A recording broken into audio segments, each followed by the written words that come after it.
So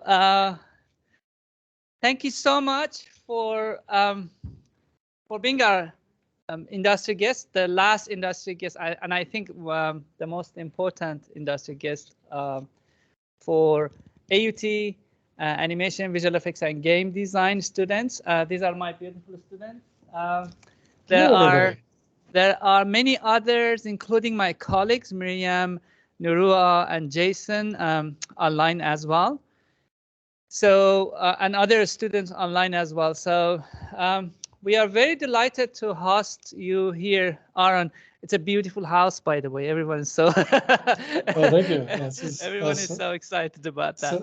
Sunny California. Yeah, lucky you. So we're gonna get our share of sun in New Zealand shortly. So That's right, you are. your seasons are flipped. Yes, yes, yes. We are at the end of the world where the water falls down to the infinity.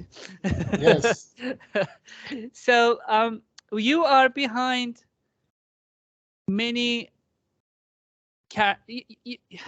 like a great portion of my childhood, like behind many characters that I loved, and a long list of memorable creatures in so let's say Men in Black, you know, AI, War of the Worlds, Evil Dead. Even when I remember when I was a kid and I just not a kid, like let's say teenager, and I was watching these movies and I was just like, wow, how they did it. And yeah. I think your portfolio is the one that makes everyone's envious, because you started with all these animatronics and prosthetics creatures. You worked with all these amazing names like Rick Baker and Stan Winston, yeah, and then and then moved to digital age and world, and now you are at the forefront of real-time creatures. So like all the a new wave of you know, new characters and worlds that we see, you know, you're part of it, which is, you know, this is amazing. So we are very delighted to host you today, and we are all ears to listen to your story and to learn from you and yeah.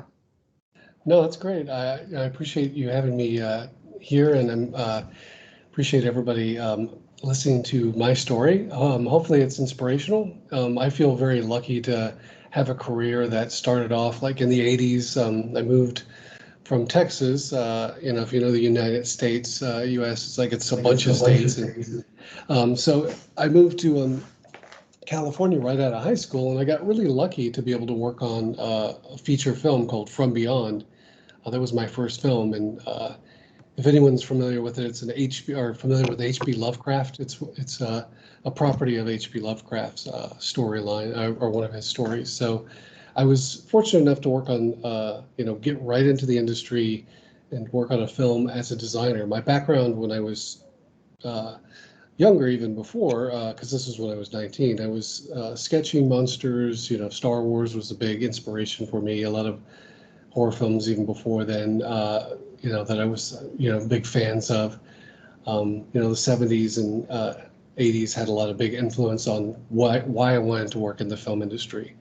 That's what I want to say. You are very young. That and that means that you should have started so early. Yeah, no, well, thank you. I'm 56, but I started when I was not. You don't look 56, man. Oh, good. Yeah, that's very nice. I appreciate it.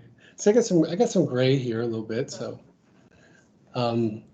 yeah, no. Let me just. I can show you some. You'll be able to see my screen, right? If I share. Yeah, absolutely. So maybe I can actually bear with me, because I usually use Zoom, so I might be able to slow it using some of this. Let's see which. All right. I think you should probably be able to see my screen, right? Yes, we can. Well, cool. So just starting on that, like, you know, my story. So I'm just gonna, like, if you can see this, right, everybody? Yes, we do. Yes. Okay, cool. So this is just, this is the 70s. I kind of went a little too far there. Here, this is me when I was a kid, and a friend of mine.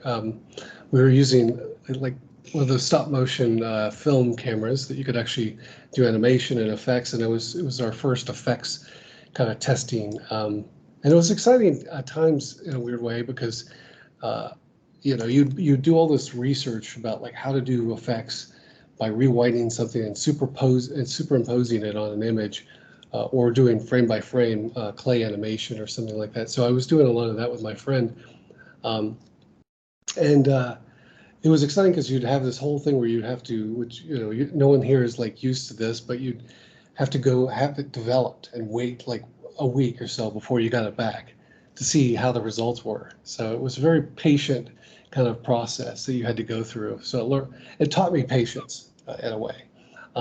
Right now, I don't have patience, so if I had to go through that now, I probably wouldn't do it. So, um, but it was a fun time, experimental, trying different things, how to superimpose things, how to like create like a cool scene where you'd have like a school building or a building down below with some actors, like some friends running around, and then you'd have tape on the top of the lens where the top of the building was, and then you'd rewind it, put the tape on the bottom where they were at, and then you'd shoot your creature or like a hand puppet or something like that, and then hope it looked cool when you got it back in a week. And most of the time it looked awful, but it was kind of fun. It was a fun experiment, and I learned a lot through that process.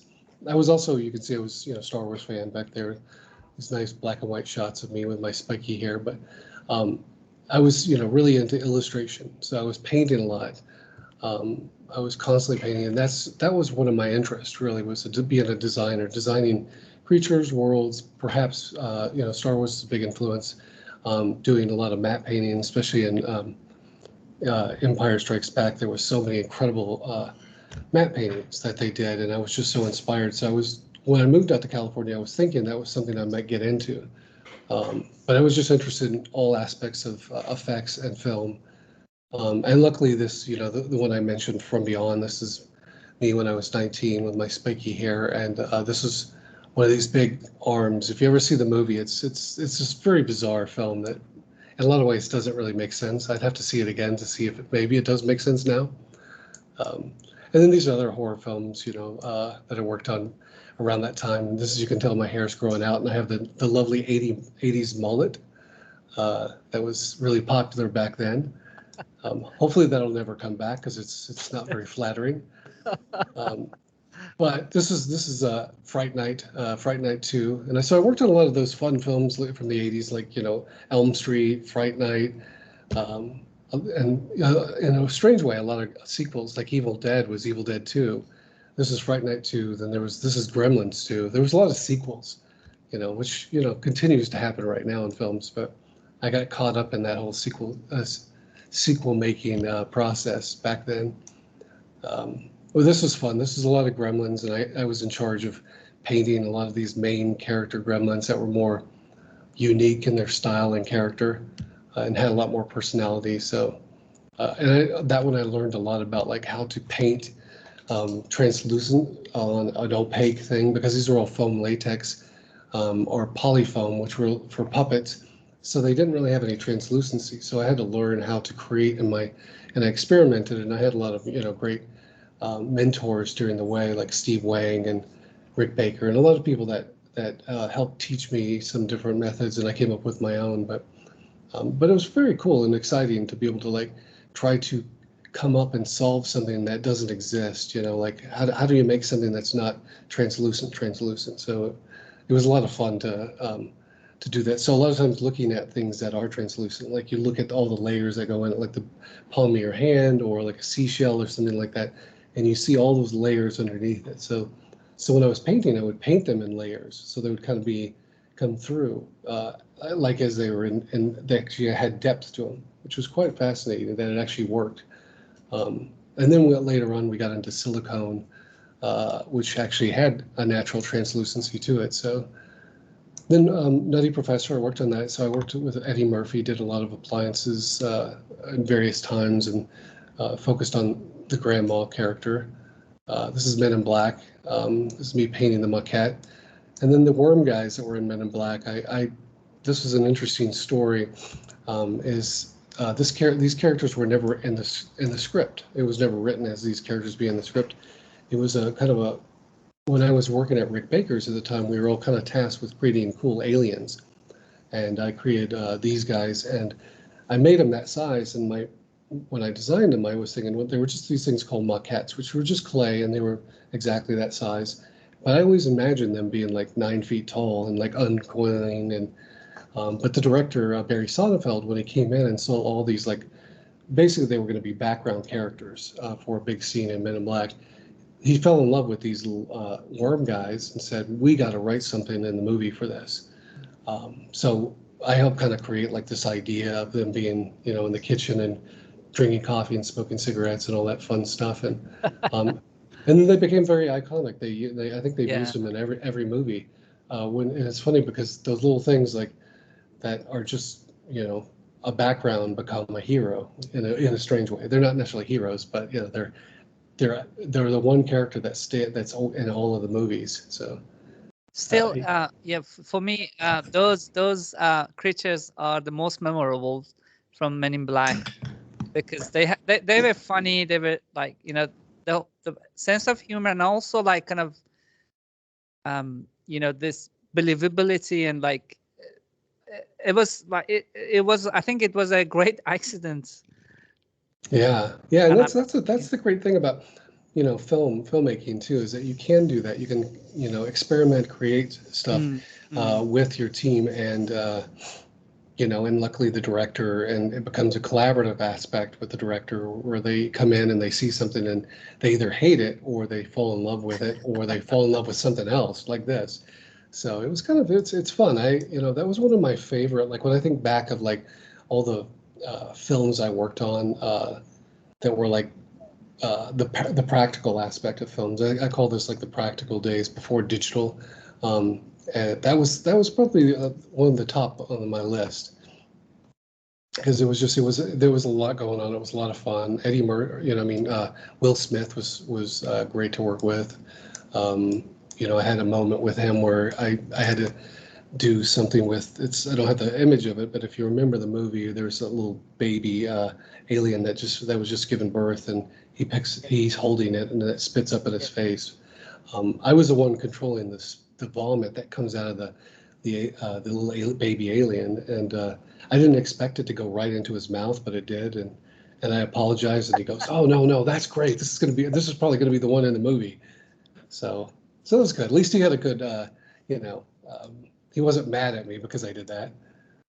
And then get into like this is the Rick Baker days, down here. Then this is like Stan Winston. I went to Stan Winston, which he's well known for animatronics. So Rick Baker, if anybody doesn't know who he is, this period down here, Gremlins and this stuff here, Men in Black, was all Rick Baker, and he was known for like prosthetics. He's a really incredible artist. He did really well known for won a ton of Academy Awards for like American Werewolf in London, Harry and the Hendersons, and Nutty Professor, and so it was an honor to work for him, and I learned so much. And then Stan Winston in the 2000s was, he was really inspirational in a different way because he came from more of the technology-based makeup effects and practical. He did. Terminator, Jurassic Park, and the big dinosaurs, not the CG ones, but the real big animatronic ones. He built that. So him and his team, of course. And he also, him and James Cameron developed Digital Domain together. So he knew the technology, and he was really interested in CG and how that could be a part of the way he worked, I think it just became too big, and so he kind of let that go. Both him and Cameron just let Digital Domain kind of create its own thing. But at the time when I started at Stan's, there was this movie called AI, and I was to head up his digital department because he saw some tests I was doing, because I was really fascinated after I saw Jurassic Park. I needed to learn what this tool was. What's this tool that makes these dinosaurs look alive and walk around, and that T-Rex scene in the rain was just, it still holds up today, I think. So it really inspired me to learn those tools, because I felt like everything I learned from makeup effects and all my sculpting, painting, and design I could apply in a new medium, and I was really excited. And so it's interesting because a lot of my other colleagues were afraid of it, and I think that's something I always embrace. Is I really like new technology. New technology for like artists, I think can help the artists, create something they were not able to do before. So I think to me it was a very exciting time. And when I started at Stan's, this project came through, and I was doing some sketches because Stan said, "Hey, sketch some of these which look like aliens, but they're actually the artificial intelligence from 2,000 years in the future in the movie at the very end."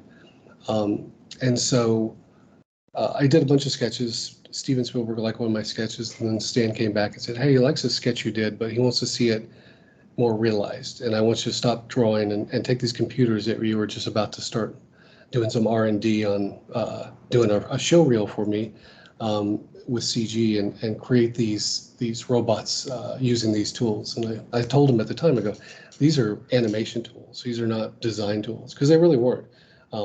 They were only made really for animation. But it was him pushing me to do something outside the box that actually I was able to create these cool designs that became the ones in the movie. Once Steven Spielberg saw this initial design, he said, because no one was doing this, not even ILM at that time, they were still using Photoshop or sketches or paintings. No one was using an animation program to design a character in a movie. So when he saw this, he goes, "I don't know how this was done, but whoever's doing it designed all the robots in my movie." So luckily I was tasked to do that. So, with that process. So it was quite interesting. At that time, the software was called Softimage. It no longer exists anymore.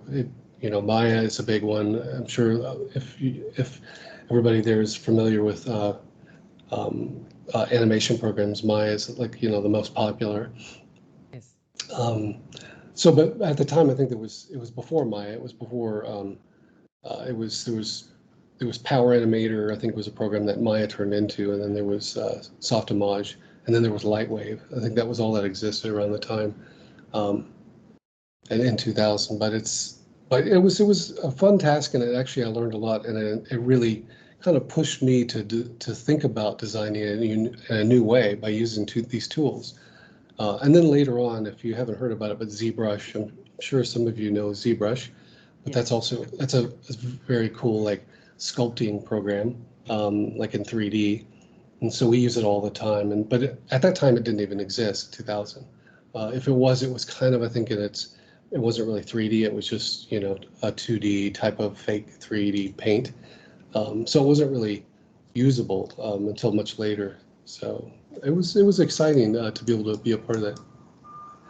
Then later, around 2005, I left Stan's and I started my own company, and I started designing same method. This stuff, like for the Incredible Hulk, was all done in 3D, and these were the designs. These weren't necessarily the ones that were in the movie, but these were just kind of the way I designed at that time, taking 3D sculpts and using a bit of photos, sometimes doing photo bashing on top, and then painting, and then that would be the process. And if there was a 3D model, I would give that to a client that they could use to start with. So that was kind of a process. That's still a process now. And then we designed all three Planet of the Apes, Caesar, but all the other apes as well. Still out of all the Hulk, my favorite one is the original one that you made, the very first one. Oh yeah, the Incredible Hulk. Yeah. Yes. Yeah. Thanks. Yeah, it was early days though. I think it's hard that the technology was still coming around. Like there was the Ang Lee one before that, before this one came out, the Hulk, and then the Incredible Hulk. There was all this, the technology was still new to getting photoreal human characters, which I think has come a long way. And I think that, Weta especially, made leaps and bounds with Planet of the Apes, where they brought those ape characters kind of to life, to where they had so much emotion and you felt for them. And then, we worked on various other things like Ninja Turtles, and then now it's Unreal. So, where Unreal really kind of like changed for me, and this is a strange thing because it's like, this is the process. We were doing visual effects. We worked on Stranger Things, the Demogorgon, worked on a bunch of other stuff that I don't have here, but in this little image. But what I really was inspired when I actually started learning Unreal, because I felt like when I actually started learning Unreal, I felt like it kind of brought me back to the 80s and stuff when I first started. One, it felt exciting, new, but it also felt like I could control something, I could light it and see it all happen in real time, and not like in Maya or something else where you have to wait for it to render, you have to give it to a bunch of people in a pipeline. It takes a long time. And Unreal, I've been able to do myself like quite a lot of stuff just by taking stuff that I've sculpted in ZBrush, bring it into Unreal, rig it, either animate it, keyframe it, or mocap, which I have a mocap suit here, which is the XN suit, which I highly recommend if you get into any of that. That it's not cheap, but it's a really it's my favorite suit. As far as like a mocap goes, I think it's come leaps and bounds to the Bluetooth or the version of a mocap suit opposed to optical. Yes. So yeah, I think there's and then if if you are or if you haven't seen it, there's our website. This also has a lot of information about our company and stuff like that. And that's just AaronSimsCreative.com. So there's a lot of fun stuff here. A bit. It also has, there's the show reel that kind of plays in the background. You can also play it if you haven't seen it. But it kind of shows a range of our, creature designs that we've done to CG to Unreal. And then there's like an about page here, which kind of like also breaks down like kind of what we do. Concept art, video game development, and real-time effects, and then our filmography. And this kind of gives a backstory too in here of kind of what I went through, or I just told you, but a little bit more condensed. So there's a lot here if you're ever interested in kind of what we do, and kind of like if it's interesting to you as effects artists, if it's things you want to get into, then I'm always open to, giving advice as well as like how did we do this? What's the process? How do you get in the industry? And we can talk a little bit about that on the other, once I kind of go through this. But this is, it's a fun reel. Like this talks about our real time cinematics and creature designs that we do, our design reel, or design portfolio. Then we have our originals, which are kind of cool. So we have the eye Kalanthak. Has anyone seen that? Yes, I went through all of it. Yes. Oh, okay, cool. Yeah, so this is the latest. I did this with Epic Games. Epic Games had this kind of a interesting little experimental thing they were doing in Fortnite during Halloween. And it was something where you would go to experience on Halloween a bunch of shorts, like in a theater, or you could go with your friends, strangers, go sit in a virtual theater in Fortnite and watch these shorts. And this was this one, and I think Universal did one for their famous monsters. Was the only originals that were done for that particular thing. The others they optioned just from shorts, but this was all done in Unreal, like all the animation, all the rendering, and there was no compositing. So it's if you haven't seen it, definitely check it out. There's also I've done a few different seminars on this, and even some. If you're familiar with Gnomon School of Visual Effects, I did a little kind of walkthrough on this project on how I create it, which might be worth checking out if you're interested, because I talk about a few of my techniques.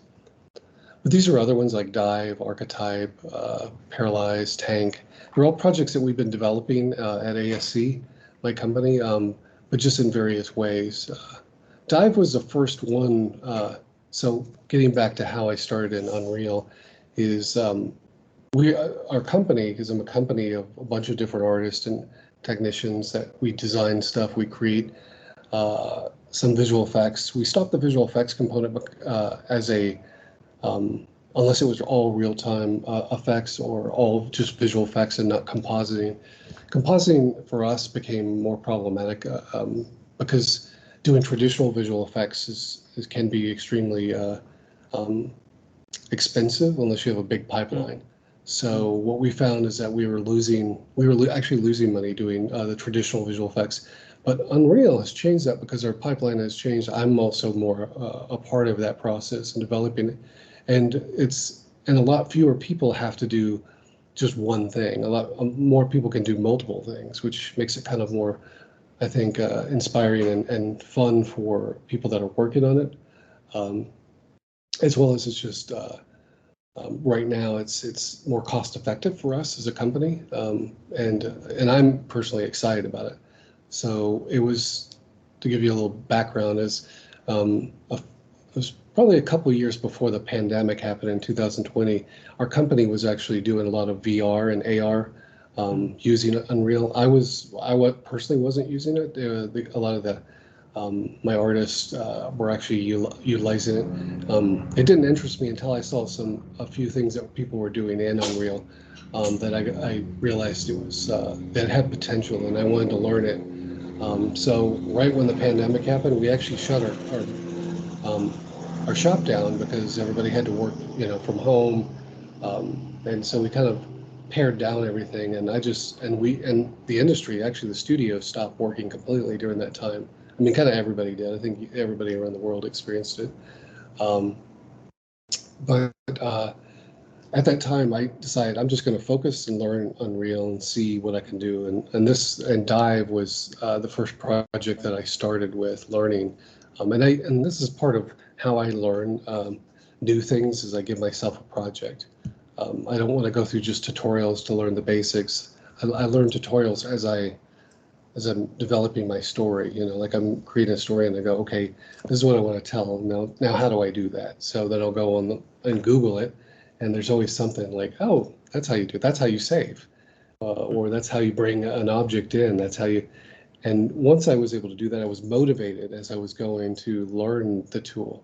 And then I became slightly addicted to it because I realized like I said, what was exciting about it that reminded me of the 80s is that once I built my little environment with my creatures and characters, I could put my camera, I could walk around it, I could do all that stuff like I was there because I'm not having to render it. It's all like there in front of me. And so now I'm just like finessing the lights and moving the camera around. And I just find it fascinating. And I'm just in awe of it still, of a tool that, and I'm trying to push the envelope on how far we can take it. Like right now, we're starting a series that we're creating at ASC called Nexus, and it's a sci-fi series that you'll learn more about it. I'll be releasing things on, if anyone's interested, I'll be putting stuff in social media. We're going to create some sites for it, but it's a series that it's going to be several seasons, 8 episodes, all in Unreal. Really fun sci-fi story. Kind of a mystery hero's journey kind of a thing. So it's yeah. So we're looking forward to it. I really like what you mentioned about learning through doing. So that's pretty much like we planned at our school. Students learn through projects. So like they make movies and stories and worlds, and then they learn tools and also creative processes by doing them. It's more focused on the outcome. And it's very interesting that like at AUT we have like a very large mocap studio and all different tools. So and it like many of our students end up working for Weta. So but like your company, you're doing things differently and in a very fascinating way. So like what sort of like talents you're looking at? What kind of, so let's say these amazing students of mine, if they want to go through this path and work for a company like ASC, what kind of skills or what kind of qualities you're looking at? Well, there's various skills that we look for talent, and some of it is, we do a lot of creatures, so you don't necessarily have to be a creature designer, but we're looking for good creature asset artists that can create great assets that can work in Unreal. And you think about Unreal like, oh, is that you got to make it like a game engine or something low poly? It's like not really. Actually, you can go pretty high in detail and definition. Like this is just some just to go on that topic, some of the, like the close-ups of like these creatures that we're creating. That's just all in real time, and so you get the fidelity of stuff that's really like, this is just a close-up of like the skin of some creature. It was one of our creatures for Dive, and then this is the Demogorgon that we designed.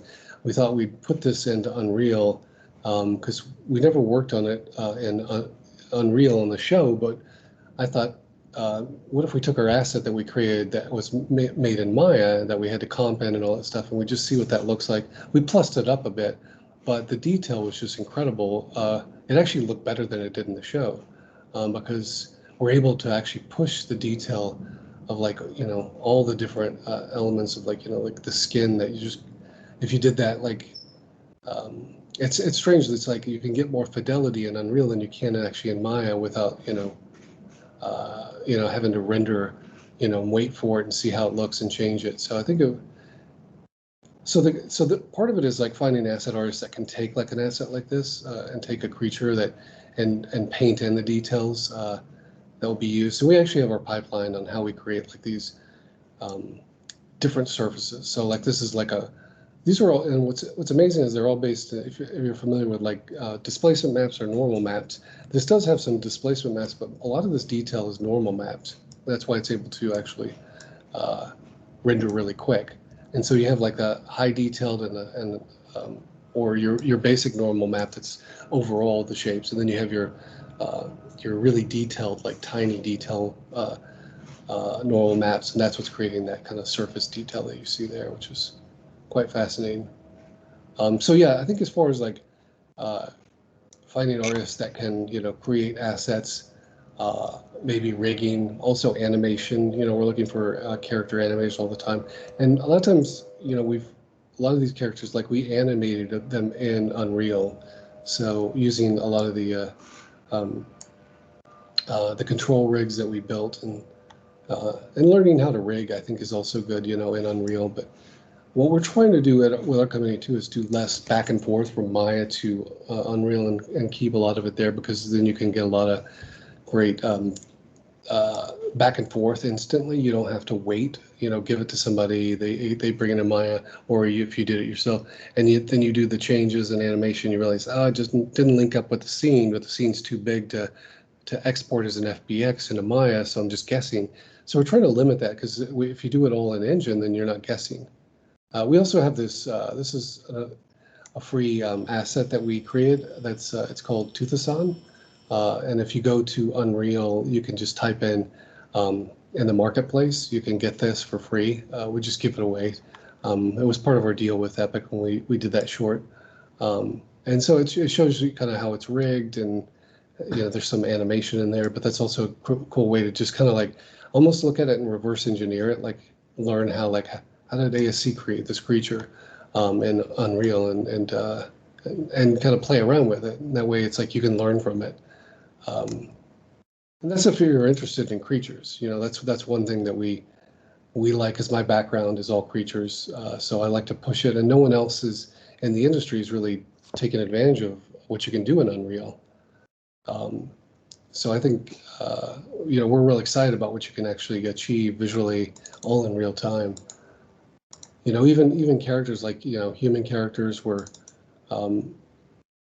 pushing the envelope there as far as like taking like what's known as the metahumans, but this is from scanned data that we actually put in, but use the metahuman kind of architecture underneath for like all the tools and stuff that used to animate.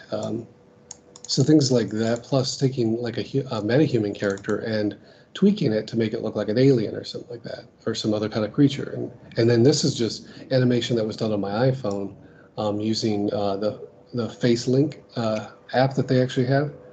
So it's not great, but this shows you like, and this was just, you know, less than an hour to create this and do this animation. So things like that are exciting to me, just that we're able to just experiment really quick. So what we do from here is like either go back and clean it up and keyframe it from here. There's also environment artists, you know, finding people that are really good at environments. You know, like if that's the thing you're interested in making is like realistic environments in Unreal, that's also something that we're always looking for talent. So various things like, you know, that's obviously some Arctic city. Here's also a city like kind of New York. This is based on scan data. And how this was created was from Turbo Squid. They have like a lot of scan data of like cities. And so this was New York. And I just took it and lit it and put like birds and some smoke and kind of panned over, which was, and I also, for this particular thing, I wanted to do some kind of a cool, like, break this world up, like have this other building here that we passed by, and on the other side of this building, and this is all in one, it's not like composite or anything like that, it's just another world like that's on the other side of this. And this is all an engine that's not like any compositing or anything like that, but it was a fun little experiment. It was for one of our like R&Ds for one of our stories that we were telling. But I just thought it was kind of fun because all of this lives in the same scene. This whole thing is just over here on the other side of it. And the only thing that I do in Engine is I animate the fog in the background and the lighting so it's warmer. So when you get here, it starts to change a little bit. But that's all. Again, it's all in Engine. So things like that. If you're interested, like if anyone's fascinated with building, you know, realistic worlds and you know and not have to, you know, again, go into Maya and render and wait. Even like, you know, cool Sci-Fi Worlds. This was taking some elements from the Matrix demo that they actually gave away free. That I just took some of the buildings, but then I created this sci-fi type of environment with it. And we kind of like just drift down into the city. Very so it was nice. just this. Blade Runner. Yeah, exactly. Yeah. Blade Runner mood. Yeah, I love it. Yeah. Yeah, like students these days are lucky, you know, like we started integrating Unreal Engine for visual effects, not just the game, but for visual effects from last year. Mm-hmm. And few of our students are practicing it. So they're lucky that, like, you know, they can do all these impossible things. Like, oh wow, this is wonderful. Yeah, this is just playing. This is another one of our internal stories. So we do all this R&D, and like this is something that was just done really quick. So this is what I like about you, Aaron. So your understanding of the physicality of the objects, the tactility. So I think all those tactile experiences from the past, from the time that you worked with Rick Baker and Stan Winston and all those prosthetics, I think it has given you an insight that your creatures are like, we want to touch them. It's that they have this tactility, they have this like kind of, they're digital, however they, you know, the materiality of them are like kind of manifests very strongly through the image. I don't know, like, do you, or is this just my observation, or do you think that your experience as an analog creature creator has transferred or has influenced you as a successful digital creature creator? You know, it's an interesting thing you bring up, because it's hard for me to explain why, because a lot of people aren't doing what I'm doing in Unreal, and it's available free for anybody to use. Even my team, I have to teach them a lot of stuff, but I'm the only one on my team that had that background, that practical background, where I was on set. I was puppeteering. I was on set puppeteering too, so I thought about weight in my head, like when I was puppeteering things. And you know, when I'm like I said with the Gremlins, I was like thinking about the process of how do I make this look real when I know this is foam and no one's going to believe it unless I. So I think that kind of thinking my background definitely helps my eye and just my way of thinking as I, kind of move forward, building something in Unreal and thinking about the end result. And I do think that's really that's the hardest thing to teach and learn is your eye. You have to really spend a lot of time, I think, studying what are the things that make things look real.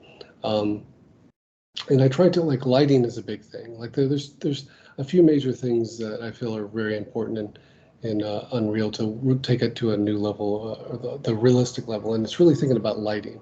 The textures are really important. The lighting, the composition is great, but I think the lighting is always one of those things that can make or break a really good asset. You can have a really great asset, but you light it poorly, and for some reason it just doesn't look great, and you don't know why.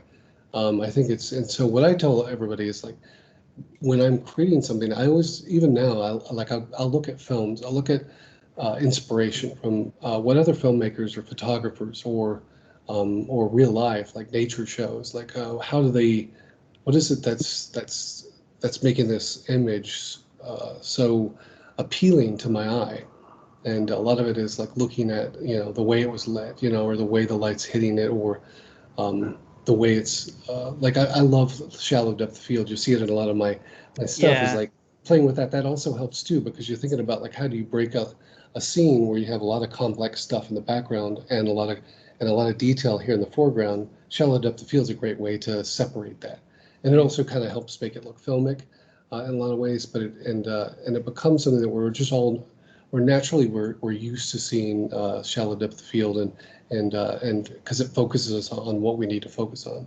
Mm. There's other things I'll add is, like, when I'm creating a scene is atmosphere, and there's a little bit of in nature there's it's called atmospheric haze when you look outside and you see, like, the haze that's based on, like, the distance, and so recreating that is another way of separating, but it's hard to do that when you're in a confined small room. You think about, so that's where lighting comes into play, shallow depth field, where you want that light to be focusing on. I look at all kinds of things of ways to, if my character isn't looking great, and it's because, especially if it's, say, the lip sync isn't right or something like that, and we've tried everything and we're running out of time, I'll just put a strong light around the eyes, and then shadow right through here, and it's very dramatic, but then that actually helps convince that you hear the dialogue, you see it, you see the mouth moving, but you may not get everything. So it's coming up with those clever tricks while you're creating your scenes, and lighting them and thinking about, like, how those actually work. I'm going to steal that, Aaron. That's an absolutely brilliant idea. Hey, Jason, how you doing? I'm good. Hey, I'm the animation pathway leader here and the curriculum leader for our program. Again, thank you very much for your talk. It's fantastic. I was trying to think of some questions that I thought would be relevant to our students. And one of the things that I notice, especially somebody coming from a handmade background, is the notion of the amount of work that something takes, the diligence, and the closeness to attention that you have to pay. And I wonder, what your thoughts are, and what your kind of recommendations are for people today who haven't grown up through that. And a lot of the technology has this appearance that things are going to be quick and easy, and you watch a demo of somebody doing it who has 20 years of experience, so they can make it look really fast and easy. But they expect things to be quick, but they lose interest if they aren't. Mm-hmm. So, the importance of diligence and paying close attention, sticking with it to find the solution if it isn't obvious. I was wondering if you might be able to talk about that a little bit in your experience. Yes. No, it is one of those things that it's hard to, train, like, 20 years experience of it, like an eye. So, but I think where, like I was saying a little bit earlier, is that, looking at, like, say you're creating a shot and you go, I know I want this shot to be similar like this. What I do is a lot of research, like tons of research, and I kind of compile it in a place where I can always look at it as reference. So I make a folder for, hey, this scene's an outdoor scene that's going to be dealing with, some interesting mountains or whatever else. But I also remember certain lighting, maybe from Prometheus. Like that was one that, was when they were, it was just beautifully shot. There were so many scenes in that. So I get inspired by filmmaking like that. So what I do is I try to break it down and analyze, okay, how does this create? What's making this shot look amazing? It's not just it's moody lighting. There's clouds moving, and it's creating like contours onto the mountains and stuff like that, and you're seeing it. So I go, how am I going to do that? So I look online, I go, oh, you can animate a light, with adding a texture on it, and that will create shadows, and that's, it doesn't control it that much. It's more ambient, but it helped, and that was one way. And then I'll create cards to create another. But what I'm doing is I'm trying to find, and I think that's what I always inspire other people to do is always study and look at reference from things that inspire you. Try to mimic it as close as you can, just so that you understand what you're trying to achieve. And then after that, then you'll create your own muscle memory of how you're doing it. And I think but you have to do that a few times. If you're just doing it and you think it looks okay, but you're not looking at any reference, you may go, hey, this looks great. But then after you look at it the next day and you go, why does it look so bad? Because a lot of times you're just thinking about it, like while you're doing it, you're going, I'm amazed by what I can do in the engine. But then you look at it with fresh eyes, and there's that part of your brain starts to see it almost in a new way. That's something that I tried to do a long time ago when I was working at Rick Baker's in St. Vincent's, and it was when we were sculpting, it was called speed sculpting. So we would actually sculpt as fast as we could to get the end result, because sometimes that's so difficult because you're dealing with clay. It's actually physical clay that you have to move on. But if you can get that, this is the way that, I've realized, even from painting, drawing, doing lighting, any of that stuff, if you spend too much time on it, you will not know what's wrong with it. There's methods with artwork. A lot of times you may have heard it where, like, you're working on something and something looks off, you flip it completely and you see it from a different, your brain sees it a different way, almost fresh, and you go, oh, that's what's wrong, and you can fix it. And hopefully, but if you keep using that trick back and forth and you do it for days and days, your brain knows what it looks like in both flips, so you won't know. So that's where the speed sculpting came in. It's like to figure out. So I knew what I was trying to complete. I knew what my brain wanted to see when I first started putting clay down. So if I got there within like an hour or two with that, and not a couple of days, then I know it's probably going to be pretty accurate to what I envision in my head. So that's something.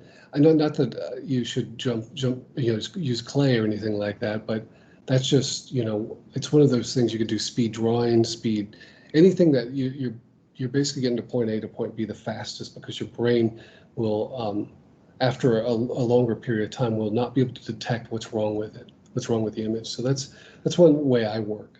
And part of it may have been like a competitive thing when we were in the industry, just because, like, how fast can you sculpt this? Like, how fast can you? But it also trained your brain in a way that was like that allowed your brain to see it the way you originally saw it, opposed to the way it's mutated after a few days. Amazing insights. Great. Awesome. Anyone else online? Please feel free to open your mic or write your question in the chat. Anyone here might have any question? Malachi here have a question. Hi. Hey, Malachi. Hey, I just had a question about because you started your own company.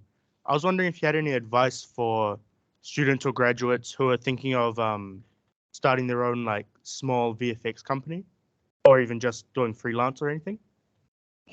Yeah, well, I think it's always good to, before you start your own company, is like to have some real experience, just so you know what you're getting into. I mean, it's not that difficult to start a company anywhere around the world, and just, and hopefully you can, get the clients that you want. That's the hard thing too, is finding those clients. But I think it's always good to freelance, to get the experience working with others and understand, like, that's, I mean, you're getting great schooling now, but I think that having the real experience of in the field of what it's like to work with the team is, I think, important. And then from there you can learn. It's like, you go, okay, that's how so-and-so runs their company, or that's how that's done. I know I could do it better, or whatever. It's not that you could always do it better, but it's the fact that I know I can do that on my own. But I think having that experience, as far as freelancing, as far as getting your stuff out there, I think I really recommend like ArtStation's a great place for people to put art. It's also Unreal actually owns ArtStation, so they're kind of like they're not supporting it like, hey, we own this. They're using like Unity, anybody that's doing effects or animation, but that's where we find a lot of talent. From asset artists, not a lot of animators as much though. Animators, I wish there was a better like site for animators. There is some animators, but I wish there was a designated site for just animators to be able to showcase their work and get jobs from, because I think that's something that we would utilize. We sometimes have to ask some of our animators, do you know any animators? Because there's not a great resource for that. But ArtStation is a great place if you want to put your portfolio, like artwork you've done, but also just animation or visual effects test or anything that you've done, because there's people type in like, looking for, an effects artist doing so-and-so, and then it pops up and there's a bunch of them. So that's one great place. I hope that answers your question. Yes, great. Anyone else might have questions here? Align? I have another one if nobody else does. Yeah, absolutely. Yes, All right. Go ahead, Jason. So being, you have the trajectory from 20, 30 years ago to now, and now you have the foresight, hopefully some foresight into where you expect things to be in about 10 years' time. One of the big things really that's changed people's perception of the kind of the existential dread of their career choice in the past year has been this increase in the amount of AI generated art. And naturally we think, okay, well, if they can do that for imagery, they're going to get there for animation and for whatever else. I'm not 100% convinced at this stage, but I am somebody who has a lot of belief that technology will eventually find its way there. I'm curious, what is your thought about the future for animators and VFX artists? Will we still be doing the kind of stuff we're doing now, or do you see our role changing? And if so, what do you see us doing? Well, it's a good question. I do think that AI is can be a terrifying thing on many levels, not just taking over art and creativity, but taking over the world. But no, aside from that, I think that I went sci-fi there for a second. So great, that's what we do. Yeah. No, but how we I have never been personally like when it was interesting. I don't know if you heard Jason when I was talking about when I was inspired by Jurassic Park, but a lot of my other colleagues, especially at Rick Baker's and everybody looked at me as the enemy. It's like, why are you doing that? You learned all of this stuff and you're going to give it away. And it was like, no, this is a new tool that's going to help me do what I need to do better or faster, because I really don't like to do redundant things. When I worked on Gremlins 2, you saw me painting those Gremlins. I had to do, I don't know how many Gremlins. I can't even count. It was so many for 2 years. And I got to my brain, it's like, this is not what I want to do for my industry, like my career. This is not why I got into it. It's not creative. I'm part of a factory. So when you can get into the computer aspect of it, may that be like a program, a software, or AI, it's taking that kind of to how I see it. And it may be where it takes over the creative aspect, but I seriously doubt it. It's getting rid of the nuances that the artist doesn't want to take care of anyway. And I think some of this AI generated art, it's really fun. I think it's cool for a lot of people, especially non-artists, but also really artists to go kind of think outside the box, just for a piece. It's not there yet, and it probably will be at some point where it's like, wow, that's fascinating, that's perfect art, and I can, who needs a concept artist anymore? But I still think it takes that artist to be able to create it, especially now. But when I go back to even every time there's been a big technology change, like say Jurassic Park, there was a lot of things that Stan Winston threw me the whole like, hey, use this animation program to design these robots. I was like, that's impossible. I was like, why would I do that? Like, that's not its purpose. But when I started getting into it, I realized, wait, I can go out and just experiment with things that I've never been able to do before. And what was great about there was they don't really use it anymore. It's mainly polygons now, but it was NURBS. I don't know if you're familiar, but But it was like, and it had its UVs that would go through it. So Yeah. when I was creating that robot that we saw that from AI, it's like I just threw on different textures. Like I went out and I took a picture of my car's headlight, and then I said, what would this look like? The weird grids and pattern if I wrapped it around. And actually, it became the final thing in the movie. But I would have never thought that if I didn't have a software that I could just throw something and experiment and go, that's cool, that's awful, that's cool, that's amazing. Because it allows an artist to experiment in ways. And that's where I think that AI technology will help animators, it'll help artists, at least for a while. It may get to the place where it does more than it should on a creative level, and that's where it gets scary. But I kind of don't see that. I think that I feel that there's always going to be an opportunity for creative to be involved. There is, like, all technology, like robotics and everything else, it does eliminate a lot of jobs. But you got to think about the type of job, and almost think about yourself as like the future, knowing that things may eliminate. I wouldn't be afraid of like AI taking over a creative position at all. Always think about yourself if that is an interest of yours, that you shouldn't be worried about that. I think if you're thinking about like possibly doing stuff that you can see what technology is doing, but it's more kind of labor-based work in the field, that stuff will probably be taken away, in a way. It'll be taken, by either all kinds of AI technology, robotics, software. So like rigging a character might be automatic. So it's like you think about like, hey, I want to be a rigger for characters. There may be a place where that becomes like obsolete because like there's a program that you just do it and it does it itself. So you want to think about like you should learn that so you understand it, but think about all the other aspects of what that person could be doing. Like they could animate. They could also help with other technical aspects or creative aspects that take that rigging on that character or that vehicle or whatever it is and take it to another level. Like be that animator too that does it, so that you may have in the future lost the work because of the technology does the one thing, but it's not going to take over the creative part. At least not for a while. Then and you if get it like does, then 200 droids on a battlefield, and you need every one of those droids to have a slightly different texture. It'd be great to have AI just do that, because that's not really that interesting to do. Yeah. Like there's a lot of things, like there's the crowd sim and all that stuff. Like who wants to animate a crowd? It's like have the AI do it. So that helped. Like it may have been like people's jobs. It's like, hey, I actually wanted to animate 1,000 people running and stuff like that, or charging, but I can't imagine that's a fun job. But I have to take off to another meeting. Thank you so much, Aaron. I really appreciate your time. Jason, nice to meet you. You too. Thank you. Take care.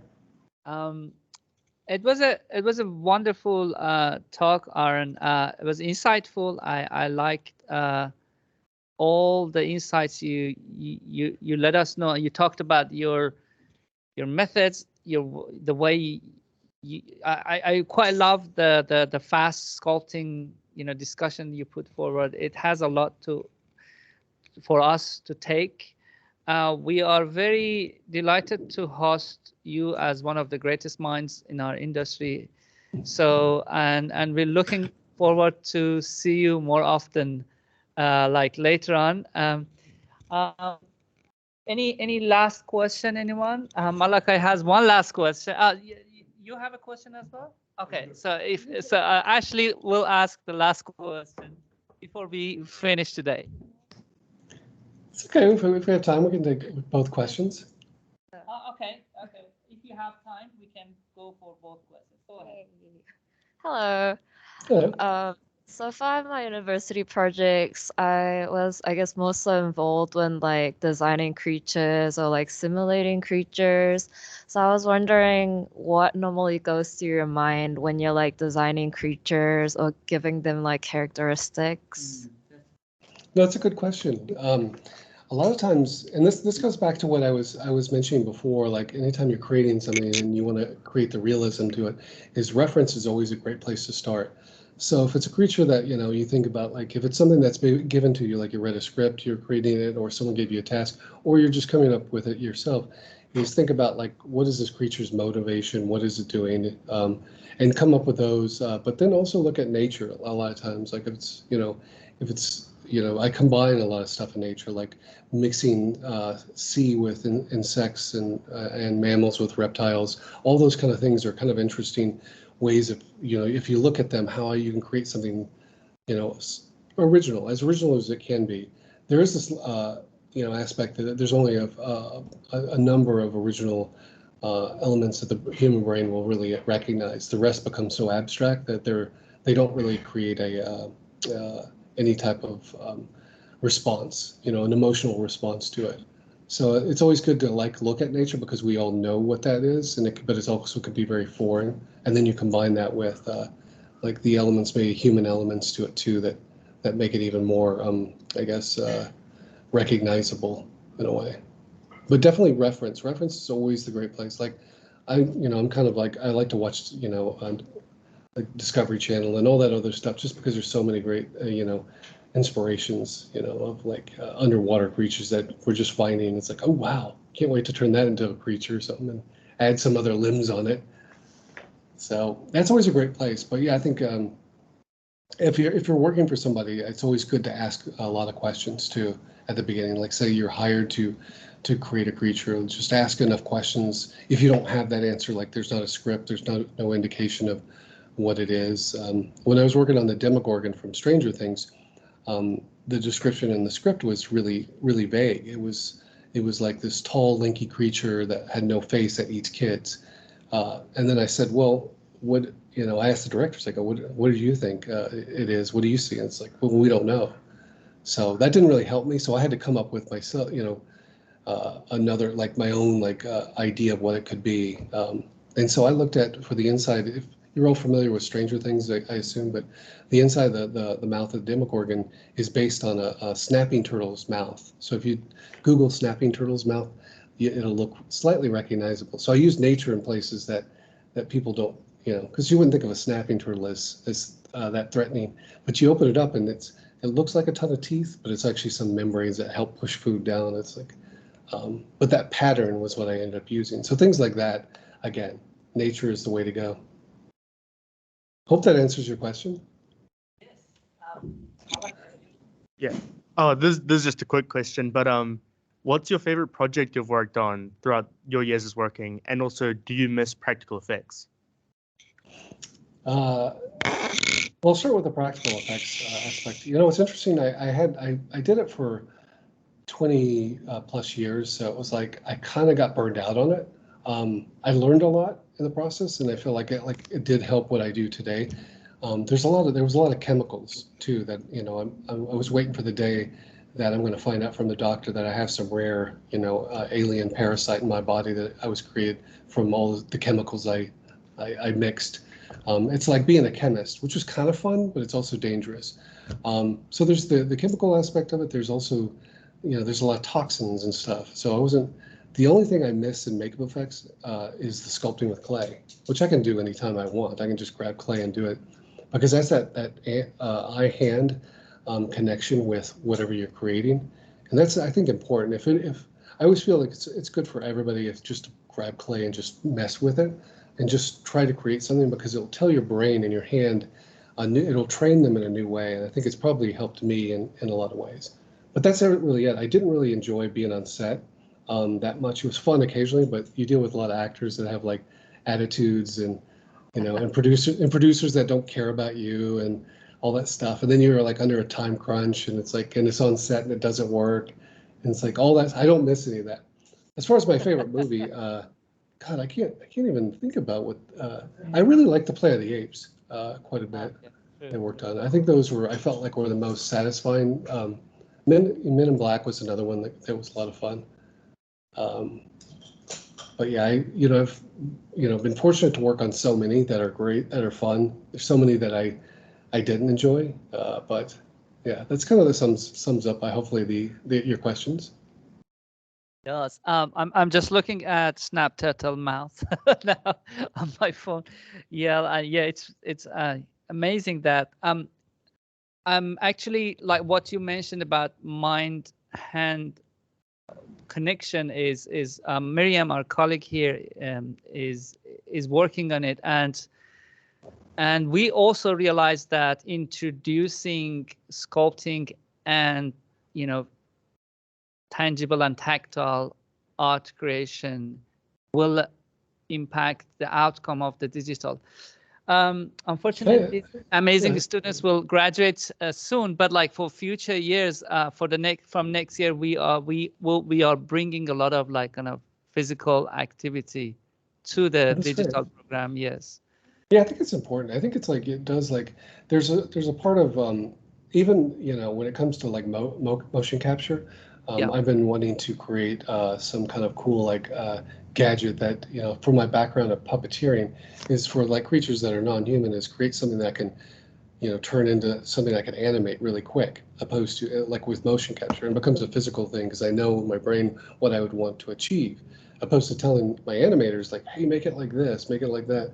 Or if it's like, if it's, especially if it's non-human, if it's like the creature that was in the iCallan deck, that was actually a mocap for the most part. That was a person. So except for the face, the mouth and stuff with all the tentacles and stuff was all keyframed. But I think, but I think anything like I do recommend, like if you just grabbing clay, and sculpting something, because it will train your brain and your eye in a different way that I think that you wouldn't think it would, but it actually does. I think it tells you. So when you're creating stuff in the computer, your brain knows what that physically needs to feel and look like and seem like, because you've touched something and you create it with your hands. So I think it's a great. Glad that you're adding that to your curriculum. Yeah, we're excited about that. Okay, I think that's the end of it. I think everyone agrees that it was one of the best talk we had this semester. Let's clap for. Well, thank you, everybody. Thank you so much. Thank you so much. We really appreciate the time. We know that how valuable is this time that you allocated to us. Thank you so much. No, it's my pleasure, and hopefully it was inspiring. And it was. If there's any other questions, like you can always, they can always try to find us, on our website. If there's things that you're ever interested in, how we hire, as well. If it's things you're interested, there's information on our website as well. So. Fantastic. All right. Well, good luck, everybody, and good luck in your career. Take care. Bye-bye. Enjoy the rest of your day. Bye.